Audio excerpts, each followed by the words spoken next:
So guys, I've had the Chevy Volt for about a month now. I've actually driven it over 1,000 miles, which to me is crazy because I don't really drive much, but honestly, I think I'm purposely putting more miles on this vehicle because I like driving.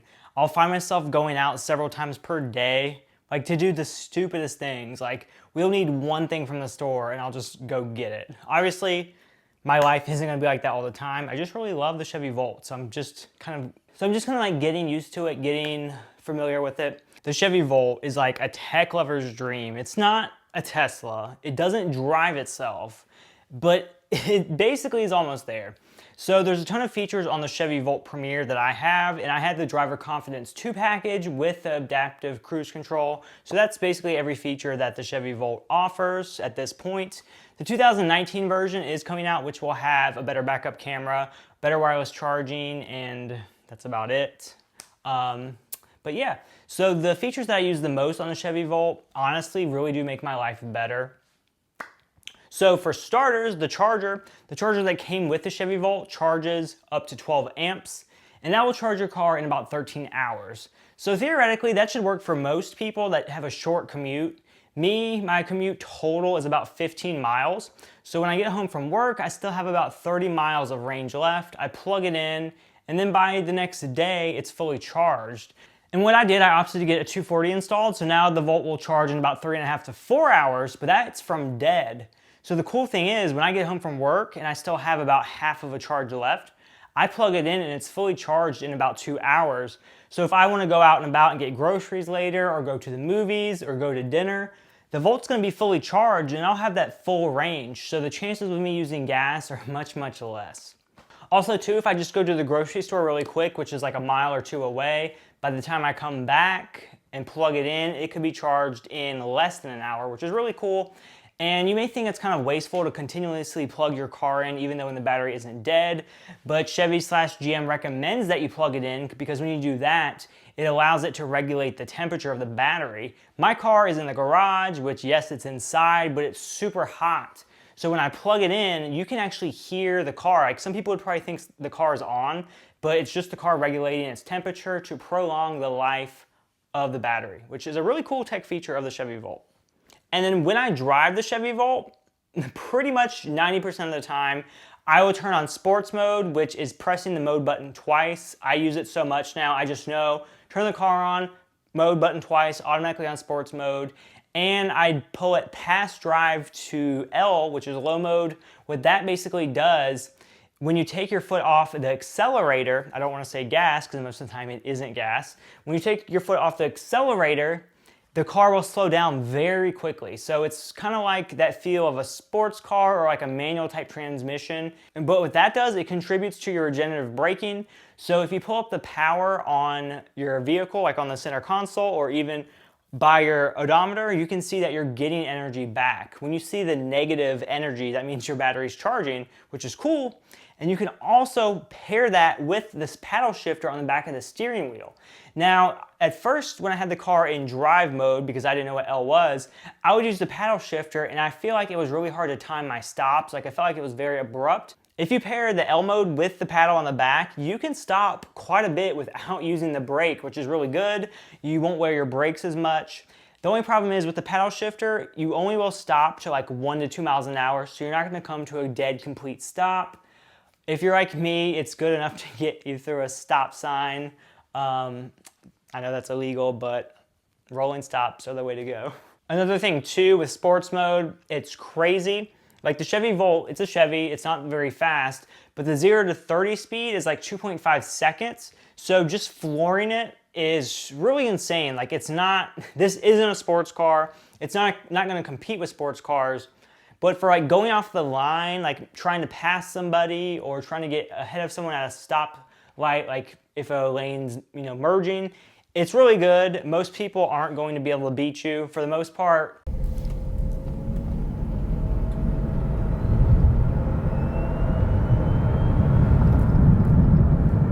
They are not even going to suspect a Chevy Volt is that fast. I probably look like an idiot because I'm just like racing myself. I honestly don't really care about the other cars. I just enjoy stomping on the accelerator because it is like a rush. It's like, it still basically makes my heart beat really fast when I do it, which is really cool. And now as far as like the safety features, there are a ton. There's some I use, there's some I don't use. So for starters, it has the blind spot assist. So your mirror does light up if there's a car in your blind spot. I really love that feature, especially on the Chevy Volt, because I honestly think there are pretty bad blind spots. But I've used to use my mirrors and the blind spot assist. Also use the rear view mirror and just generally just pay attention to the cars around me, keep track of them. And it's worked out great so far. I haven't had any near misses or anything like that. It's even worked out great like in the drive-thru at Chick-fil-A because I'm here like getting my meal and there's cars right here going around. There was one time where a car was in my blind spot, but I saw the light was lit up and I was perfectly fine. And then the next thing that I really love is the backup camera. Like, no, that's not special. The backup camera is just a backup camera. The quality even isn't the best, but I love the backup camera combined with the like optical avoidance sensors. So when you back up or pull forward, it's like these little sonar like lines. And as you get closer to something, it will beep and the colors will go from green to like red. So that's really good to judge your distance from vehicles. So if you're pulling into your garage or pulling forward in a parking spot and you want to get very close to a car, you can do that with those features right there. Okay, so, bitch, who that? Oh my God. So guys, this is kind of cool. So all the B-roll that you're seeing right now, I literally have filmed today, like a matter of a few hours ago. So I thought someone was interrupting my filming, but this is pretty cool. So you can actually see that I got a text that my Chevy Volt is done charging. So that's pretty nifty. I used to basically get those texts all the time at night, like 5 a.m. in the morning. But now that I have the quick charge of the 240, it charges in like pretty quickly. So if I'm going out and about for a little bit, I plug it in. An hour or two later, I'm getting that text message, which is great. I love the notifications because it will basically alert me if anything is wrong. If I don't get a text message within the time I anticipate, I will check it out. But I honestly have not had any issues. And if you guys are wondering the charger I have, I will put links in the description below. And as far as installing the charger, it was pretty affordable. I had a local like mom and pop electrician come out. I feel like they were like not trying to scam me or anything.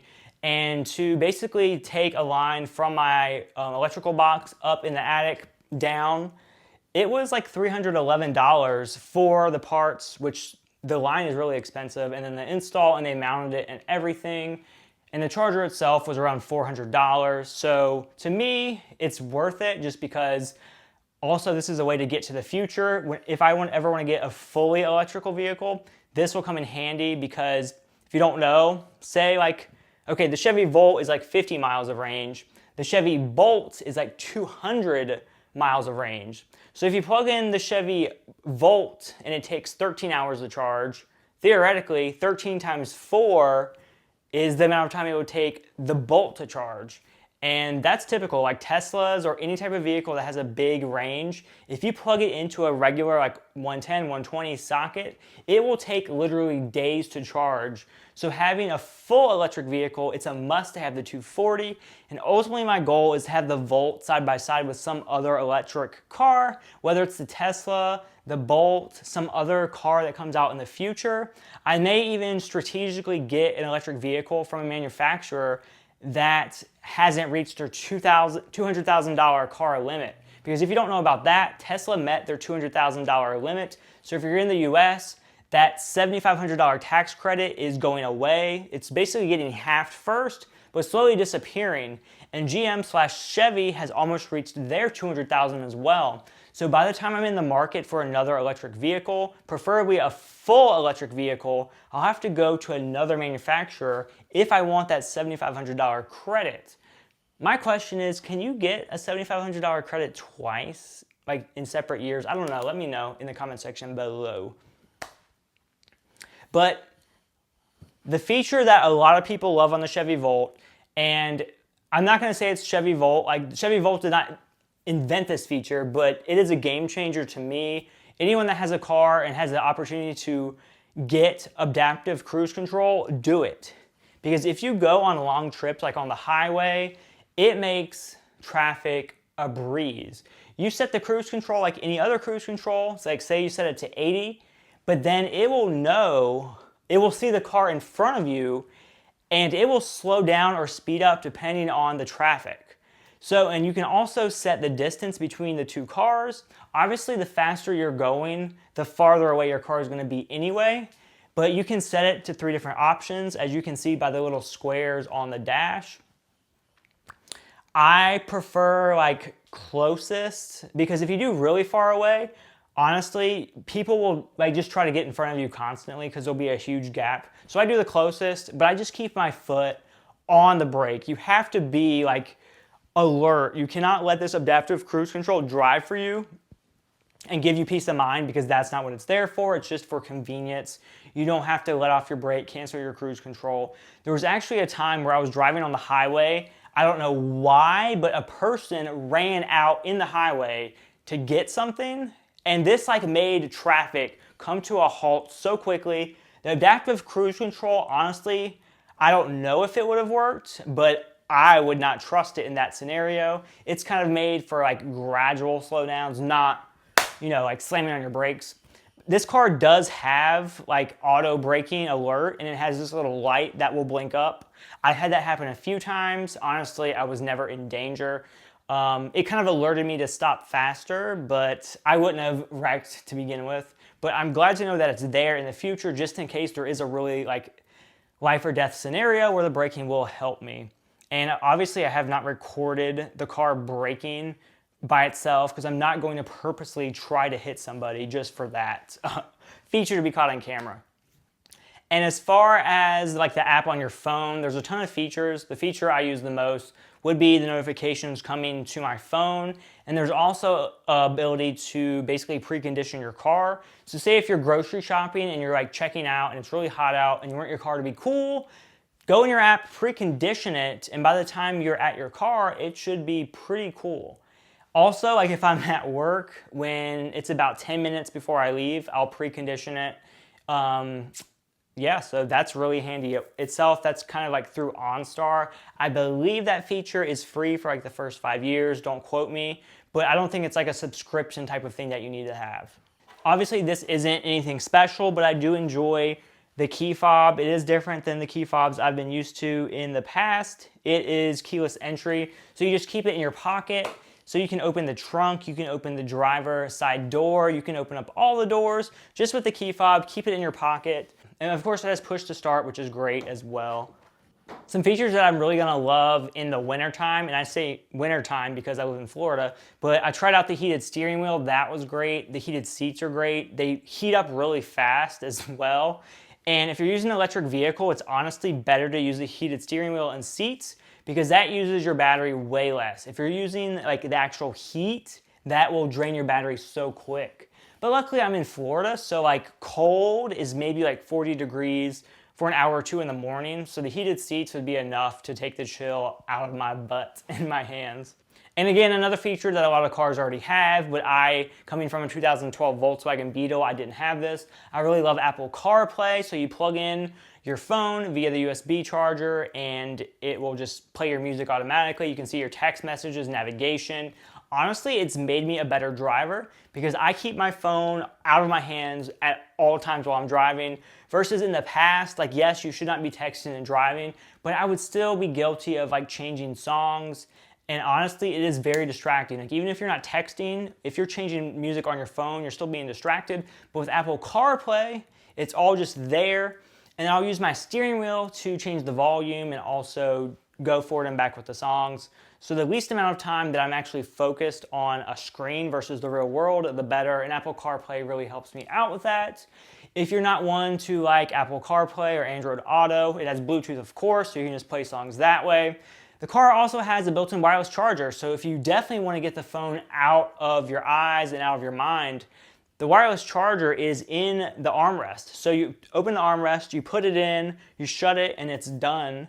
So there's literally no way to be tempted. So if you're kind of like me and you've been bad from time to time in the past where you are guilty of being on your phone when you shouldn't be, that wireless charger actually is nice for that reason. It may be a con to some, but I do enjoy just like putting my phone away if I can help it. With Bluetooth for music and calls, it's not a problem at all.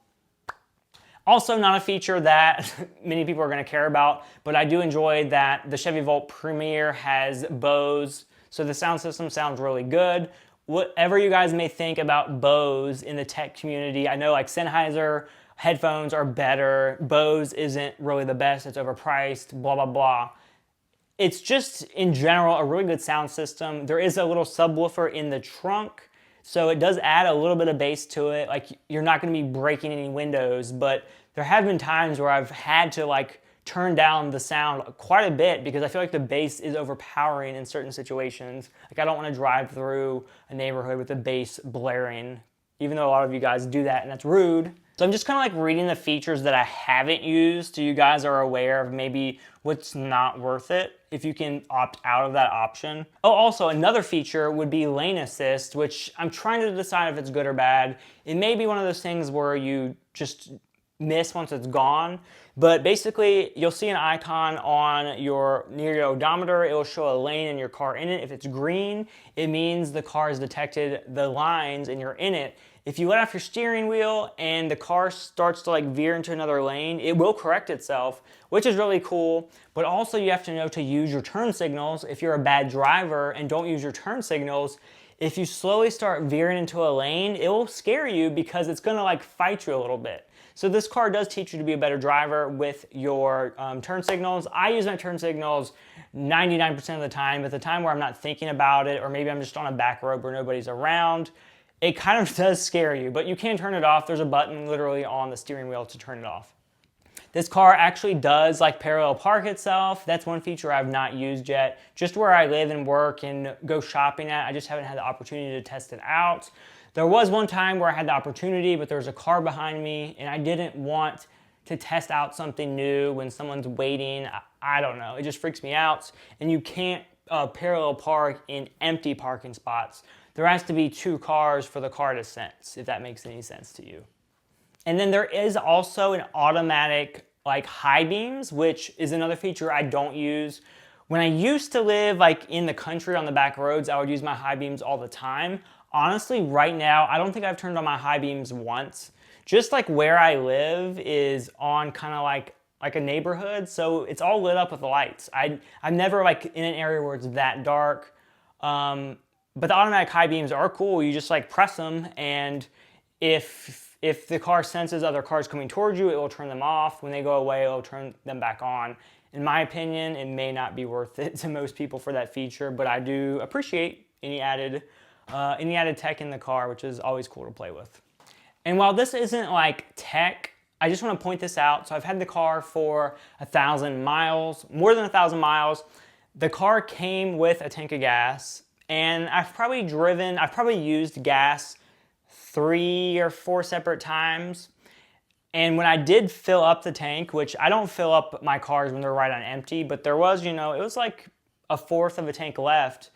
I filled it up with 6 gallons. So I spent like $15 at the gas station, which was crazy. This car only has an 8-gallon tank. So when you combine the 8-gallon tank with the battery, you're getting 420 miles of range, which is better than any Tesla on the market right now. That's a whole nother argument, which I've already talked about that. But just something to keep in mind, the Chevy Volt is a really great car for those transitioning to the full electric vehicle phase. For me, I'm just not ready for that right now. If I could afford 2 vehicles, I would certainly have the Chevy Volt and some type of full electric vehicle, whether it's a Tesla or not. Keep in mind, this is the Chevy Volt Premier with all the upgrades. So if you're looking at a Chevy Volt, make sure you do look up those specific features. Not every single one's gonna have it. Also keep in mind, I have the Gen 2 Chevy Volt, so the Gen 1 may not have the same amount of features.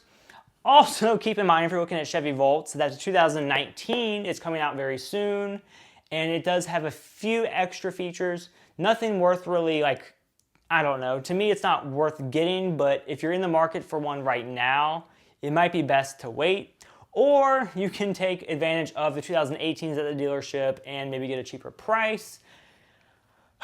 Before I go, don't forget too, if you're looking for a Chevy Volt or similar GM vehicle, just remember that Chevy or GM is very close to their 200,000 limit on cars. So you better get one in the next few months because Chevy's very close to hitting it, and before long that $7,500 tax credit will be gone. And with the Chevy Volt, that tax credit paid for basically all of my upgrades. So I've, in a sense, paid for a standard car, but got a premium car fully loaded for the same price thanks to those tax benefits. So guys, that's all I gotta say about that. Let me know what else you wanna see on the Chevy Volt. I don't wanna like inundate you with videos, but I really love this car so far. It just has me excited for the future of EVs. Whether you're buying any type of plug-in EV, whether it's a plug-in hybrid or a fully electric vehicle, I think you are contributing to the future. The more people that buy some type of plug-in vehicle, it's just going to be more demand for electric chargers. One day electric chargers will overpower gas stations in terms of sheer amount. But for now, gas stations are just much more popular and common. So right now, in 2018, I'm sticking with the Volt. Let me know what you guys think. Have a great day. Bye.